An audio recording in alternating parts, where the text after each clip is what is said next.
Well, I didn't see this coming, guys. Really, I really didn't see this coming. After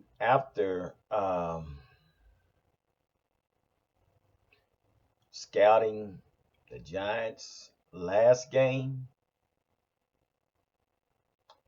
I really felt that the Giants didn't have anything to offer. So here we are, the end of the season, last game. Final score 23-19. We scored one touchdown. That was in the third quarter. And this was to a 5-10 team. And I'm sure I know what everybody's going to say. Yeah, well, this is a divisional game. True, it is a divisional game, guys. And I understand that it's a divisional game. And that's why I felt that we would be playing this game with much more urgency, with much more fight.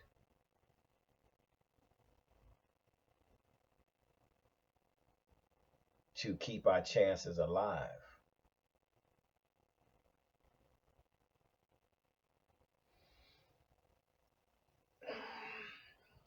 We had one job to do. We had one job to do today. And that was just to win the game. All we had to do was win the game today. And we fell short. First half, no offense whatsoever. No offense. Now we can point out some of the issues or the problems that happened in the first half. First of all, play calling was terrible. In my opinion. Found ourselves in the red zone several times. Came up short.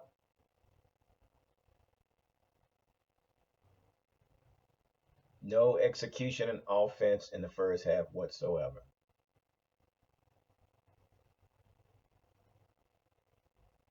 Hmm. I don't know, man, but I'm not feeling good about this. And then again, I'm kind of feeling good about it. You know what I mean? Because it's more like, okay, finally, the season is over with. Now let's talk about priorities, which we're going to talk about priorities because we do now. And we're at that point now. It's time to talk about priorities. But let's talk about the game first.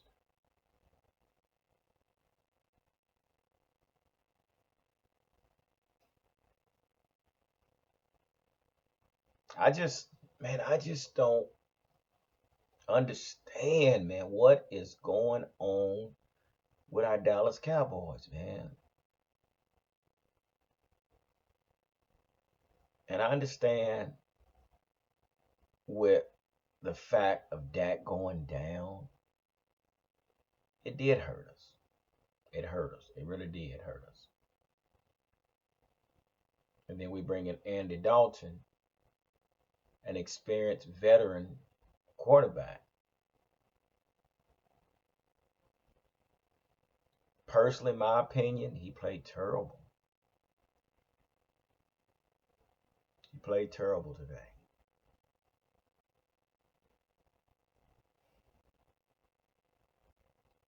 Hmm. Now you guys can probably say what you want to say. I mean, this is why we do this channel because we just we come together on this channel where we talk about our Cowboys. And I'm just basically voicing my opinions of what I saw today. But we did not generate any offense. Now, kudos to the defense. Defense stepped up to a an offense that basically only scored maybe 20 some points the last 3 games. So our defense did exactly what they should have done against such a terrible offense for time being. But again, the defense can only do so much when the offense is not holding up their end of the bargain. But man, I'm so confused, man. I understand, yeah, our front line is hurting. And I thought we figured that out against the last 2 games that we played. That we knew that our offensive line, basically, this was their 5th game with this front offensive line that we had. So I felt that the offensive line was starting to gel. Again, Connor Williams was getting pushed around. Terrence Steele was getting pushed around. But me as an offensive coordinator, preparation is everything before a game. And as an offensive coordinator, I have to recognize and understand what my strengths and what my weaknesses are. Our strength, our strengths are our wideouts.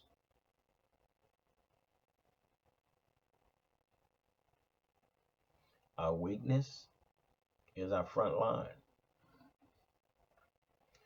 But on last week, we were able to display our strength through our receiving core with our short passes, our quick slants, our quick outs, getting rid of the ball quickly.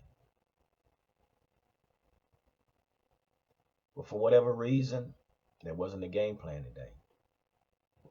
Several times I saw us trying to go deep down the field, in which I had said I thought that the Giants defense was a little bit better than the Giants defense. I mean the Eagles defense. It's a proven fact. But again, our game plan. So several times we come out on first down, we throw the ball, we incomplete. We go for an incompletion on first down, which led us to second down and 10, which also puts us behind the chains. Now, for those that don't understand what I mean when I say the chains, where there's first down markers, you have individuals on the sideline that has a marker from where the ball is spotted, and you have an individual holding the marker for a first down. Okay. So the object of the game is to move the ball from the start of the marker to the first down marker. And when you come out on first down, and if you're not getting any plus yards, but instead getting negative yards or incompletion, that puts you behind the chain. So say for instance, a plus yard would be first down and 10, you run the ball and you pick up 5 yards. Well, now the next play is second down and 5 because it's 10 yards for a first down. Basically, this keeps the ball alive. So that means we only have 5 yards for a first down. So say for instance, you come in second down and 5 and you run a quick out, boom, and you get past the yard, the marker that's set for the first down, and you throw a pass that's in front of the first down marker. That marker, now you get a new set of downs, 4 more downs, and this is basically what we call moving the chain. This is what we call playing ahead of the chain, and it's just a chain. It's a chain. Guy holding a chain here, and here's a guy holding the chain here, and this guy here got the balls, the chain, the marker set where the ball is spotted, and this is where you have to go to get a first down. And I know that's elementary, but we do have people that pretty much probably don't understand, how the chain works. So that's why you hear me a lot of times talking about we need to play ahead of the chains, not behind the chain. So if we start in here, we have to get here to get a first down. Now these markers are on the sideline, and they're looking out towards the game. So they're saying, hey, this is where your ball is marked. This is where you have to get to a first down. Okay. But when we go second down and 10, it actually gives us only one other two plays. You have the second down, you have third down to get to that next mark, that first down marker to stay alive. But when you go first down and there's not a completion or you get negative yards, now you have to fight that much harder to get to that first down marker. And I saw several times to where we was playing behind the marker.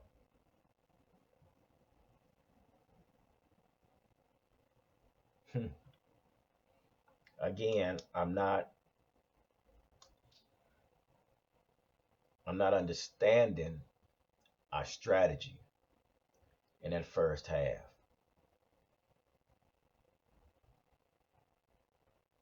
So now it's second and 10, which now you have a defensive coordinator saying, you know what? Okay, they're second and 10. They're playing behind the mark. So what we're going to do, we're going to play back. So I'm going to play I'm going to probably play a too high safety playing back because more than likely they're going to probably pass ball. And if they do run, we'll probably give them 3 yards. So say, for instance, they come out second down and they run the ball and we give them 3 yards. Now it's third and 7. We're still playing behind the chain because we still need 7 yards to get a first down. So now we're second and 7, which again we're playing behind the chain because that makes it where the defense doesn't have to play on their heel as much because well they need 7 yards for a first down. So we're gonna fall back into a zone and let them catch anything underneath. Or if they do run, we'll probably give them 2 or 3 yards.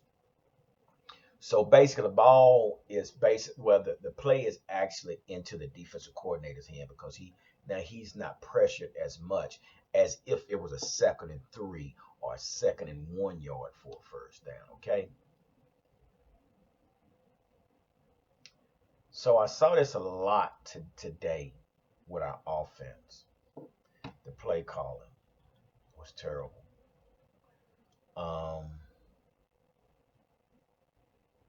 I'm just baffled, man, is because we have Omari Cooper, which is one of the best receivers in the league, in my opinion.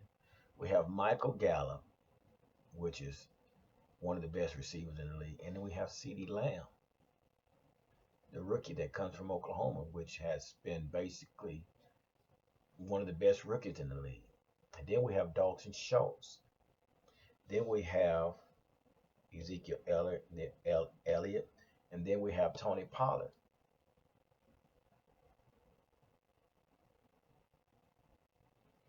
Personally, to me, regardless of what your front line looks like, you have 4 guys on that field that can catch the ball.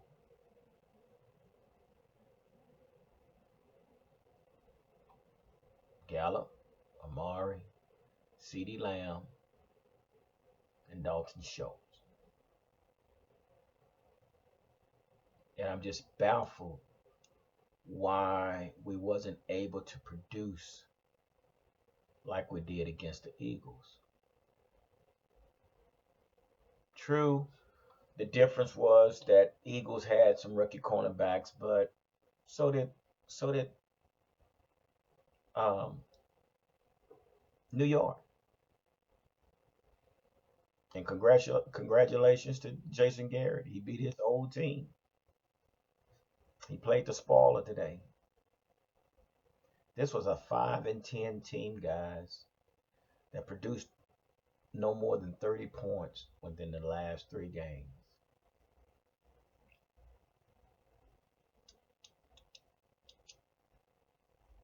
And here we are finding ourselves fighting to get in the end zone.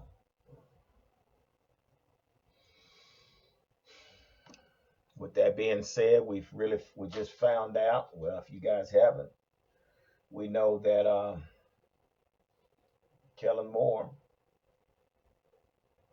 agrees to a multi-year extension with the Dallas Cowboys.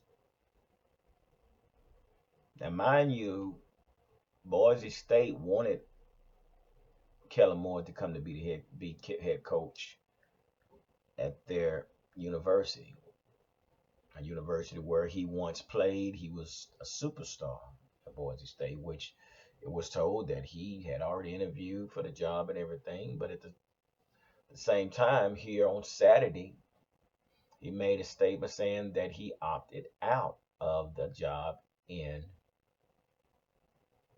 Boise State, at Boise State. So my question is, why did we even make a deal with Kellen Moore before the season was over with? What was the hurry? If you're basing Kellen Moore's skill or his talent versus the last 3 games, let me remind you that the last 3 games that we played, each one of those teams were under 500. Cincinnati, 49ers, and the Eagles. They're all under 500. And when I mean 500, I mean 500%. So you have to be at a certain winning percentage in order to be above 500. Where each one of these teams had a losing record. Cincinnati has a losing record. They're out of the playoff. 49ers has a losing record. They're out of the playoff. And the Eagles had a losing record, and they're out the playoffs. And if you're basing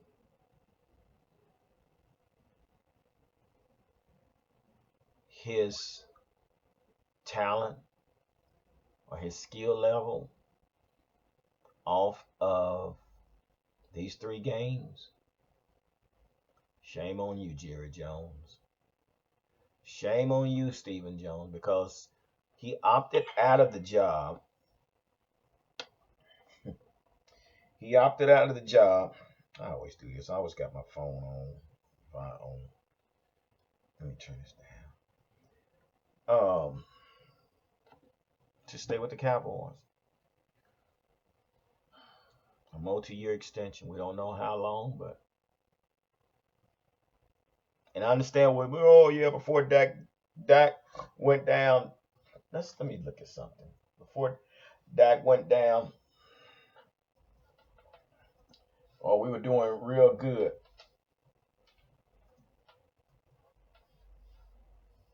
So let's just take a look at something real quick, man.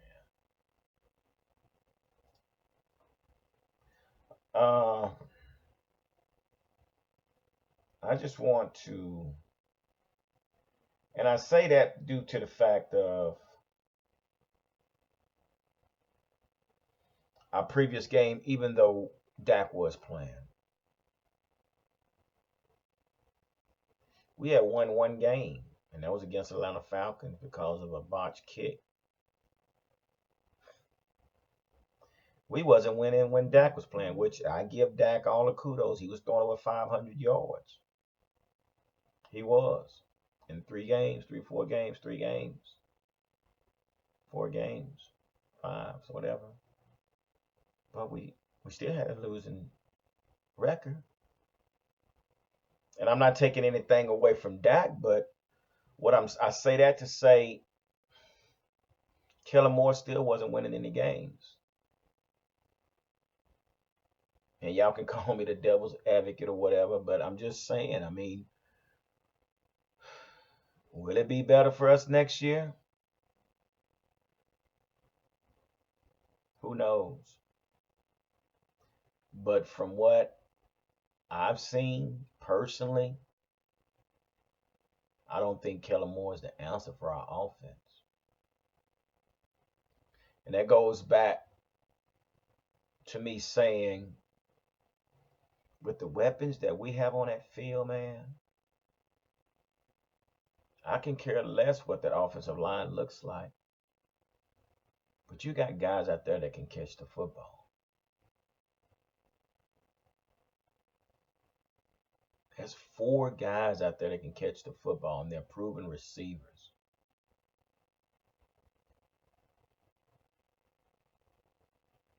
But our record still showed that we ended up being what, 5-11 for the season.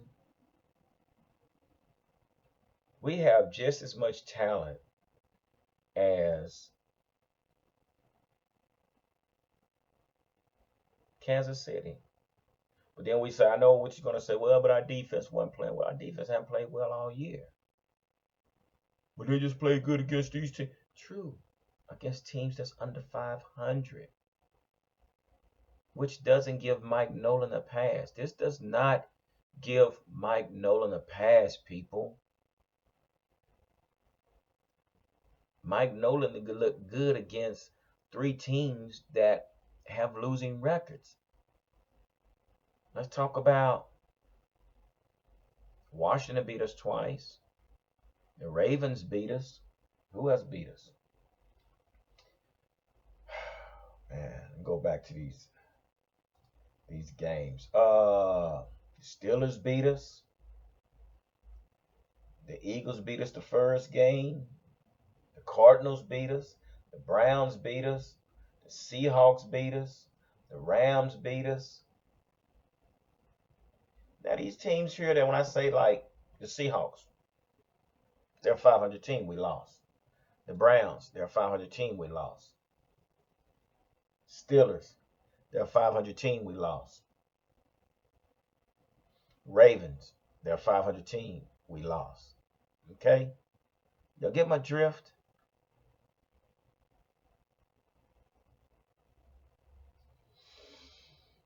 So I can't gauge our coaches'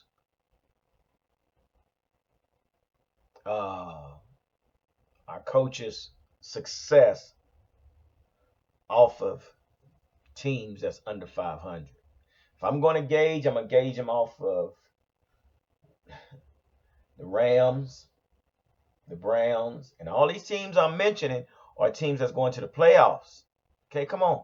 Follow me, guys. Steelers. We beat the Vikings. This is how you gauge your team. Not teams that are just as bad as we are.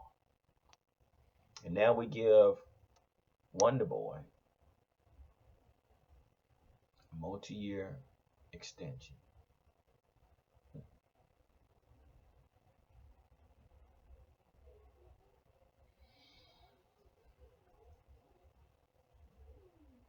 I had said earlier in the last video, could we see a double exit of our coordinators? Well, we know one that won't be leaving.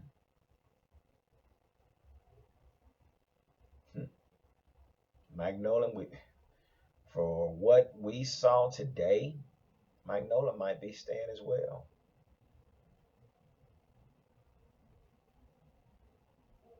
Who knows? But anyway, another problem I had was the challenge that we did not choose to use when the guy Petit made the catch. Well, the catch that he didn't make, and we didn't challenge it before going into halftime, which, put him in field goal range and got another 3 points.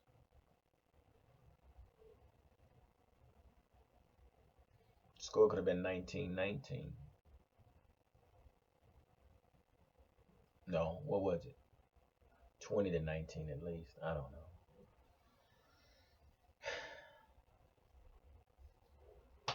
I'm not happy, guys. I'm really not happy right now.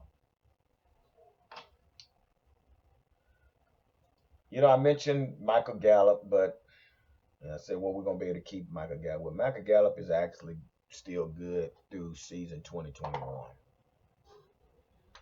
So Michael Gallup will still be here. for one more year. But I guess I can say the bright spot out of all this is for them to sign or to make an agreement with Kellen Moore to come back for a multi-year deal means that our first priority is to sign Dak. That has to be our first priority for sure. So that's the bright spot. Our next topic would be, no, our next priority would be who do we draft and where will we draft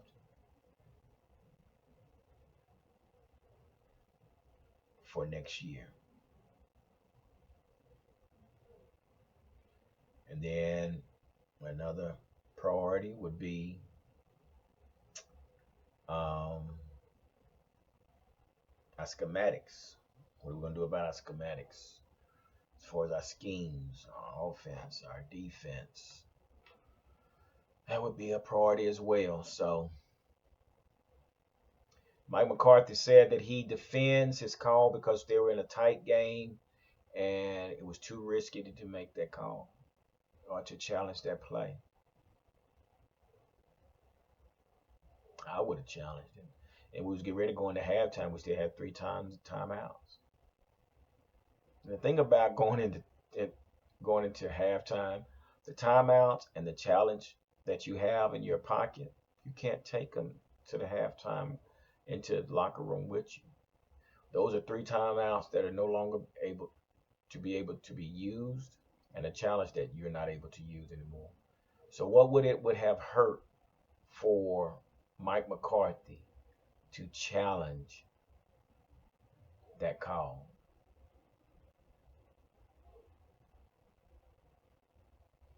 I have no idea, guys. So our plan was to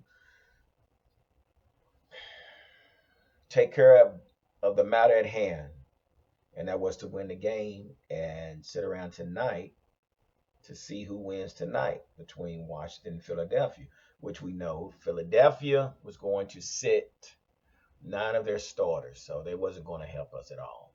They wasn't going to try to help us, in which they're basically focusing on their draft pick as well, which looks more like that Washington will win the division.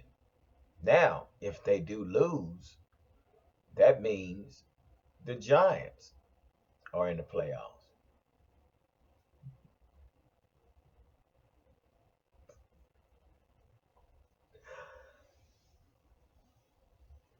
Oh, where they do that at, y'all?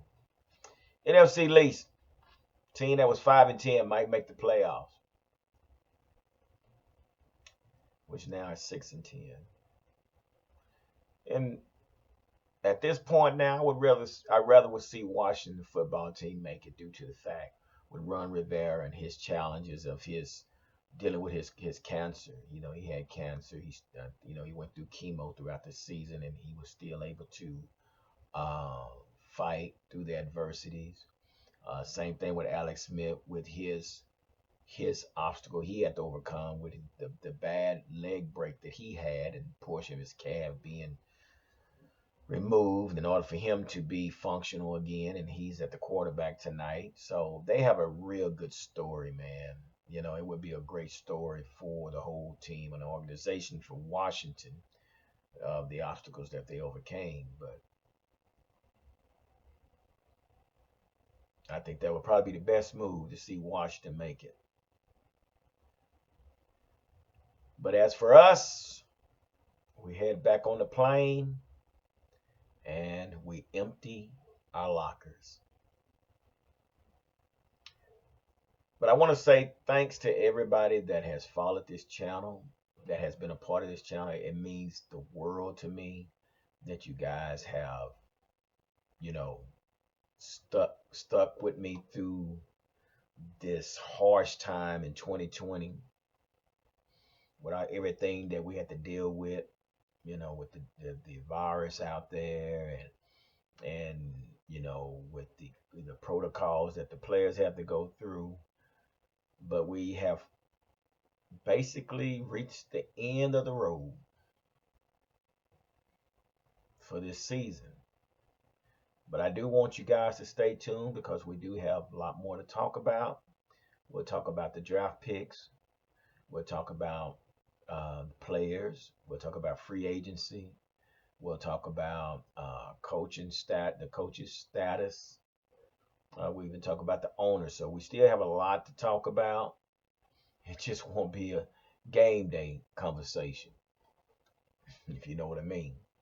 So again, I want to thank everybody for being a part of this channel, supporting the channel, and make sure you hit the like button if you have time. Hit the like button for me, and I promise to keep you informed on the latest and the greatest news that comes about. To try to report it to you first, that you'll know what's going on, because we all should be curious of what the future holds for our Dallas Cowboys. So make sure you stay tuned to the channel, and we will be reporting the latest updates with our Cowboys, and we will be talking about our future. So with that being said, like I always say, don't nothing come to a sleeper but a dream. So let's get ready for 2021. Deuces.